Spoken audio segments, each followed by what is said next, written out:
గీతా శ్లోకాల్లో ఈరోజు 2-3 శ్లోకాలు 13వ అధ్యాయం.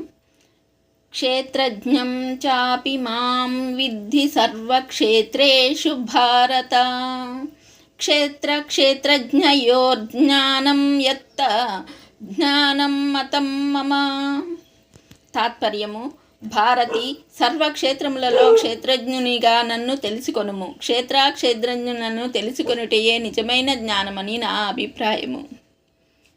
తత్క్షేత్రం యచ్చ యదృచ్ఛ యద్వికారీ యతశ్చ యత్ సాచయో యత్ ప్రభావశ్చ తత్సమాసేన మే శృణు. తాత్పర్యము: ఈ క్షేత్రము ఏదియో, ఎటువంటి వికారములు గలదియో, ఎచ్చట నుండి ఎలా ఆవిర్భవించినదో, క్షేత్రజ్ఞుడెవరో, ఎట్టి ప్రభావము గలవాడో, ఈ విషయములనన్నింటినీ సంక్షేపముగా చెప్పెదను వినుము. సర్వే జనా సుఖినో భవంతు.